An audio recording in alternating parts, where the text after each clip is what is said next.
Salamun alaykum wa rahmatullah wa barakatuh. Dans cette vidéo, on va parler du Coran lorsqu'il va intercéder un serviteur d'Allah durant le jour du jugement dernier. Celui qui a eu une bonne relation avec le jeûne et la parole d'Allah, je verrai être protégé par sa parole durant le jugement dernier. Mais, pourquoi le jeûne et le Coran vont-ils intercéder en faveur du croyant et de quelle manière peut-on obtenir ces bienfaits?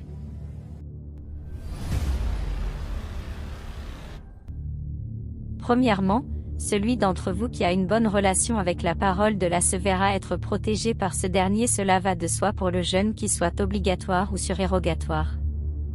Ahmed, El-Hakim et Abu Naïm rapportent avec une chaîne de transmission authentique que le prophète sallallahu alayhi wa sallam, prière et salut sur lui, a dit: le jeûne et le Coran intercèdent pour le croyant le jour de la résurrection.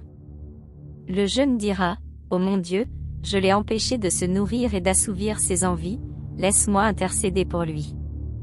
Et le Coran dira: je l'ai empêché de dormir la nuit, laisse-moi donc intercéder pour lui.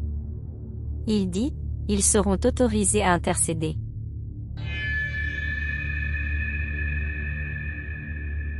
Tout d'abord, pour obtenir cette récompense, vous devrez tout d'abord commencer par vous mettre en action, invoquer Allah et implorer le pardon de votre Seigneur. Commencez à multiplier les jeûnes surrogatoires, surtout en dehors du mois du Ramadan, car c'est durant toute l'année que les démons vont s'acharner sur les serviteurs d'Allah.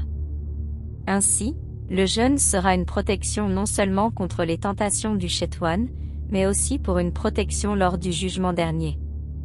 Deuxièmement, vous devrez lire, ne serait-ce que 2 voire 3 pages en moyenne par jour de la parole d'Allah. C'est cette parole-là qui vous sauvera et intercédera du châtiment terrible de notre Créateur pour ceux qui l'ont pris à cœur et l'ont mémorisé. Mes chers frères et sœurs, nombreux sont les actions qui nous permettent de se rapprocher d'Allah et son messager sallallahu alayhi wa sallam.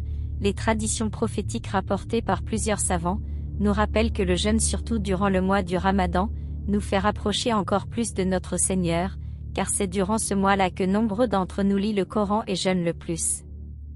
Prenez donc cet exemple comme une manière de vous rapprocher de votre Créateur. Si durant le mois de Ramadan, vous vous rapprochez de votre Seigneur, pourquoi pas en dehors du mois de Ramadan? Continuez donc de jeûner en dehors du mois du Ramadan, donnez l'aumône, et lisez ne serait-ce que 2, voire 3 pages du livre sacré. Car ces simples actions vous conduiront dans le magnifique paradis de notre Créateur. Multipliez vos efforts et vos actions. Le dhikr est important, les jeûnes obligatoires, et même surérogatoires doivent faire partie intégrale de votre vie. Ainsi est le chemin de la réussite dans le din.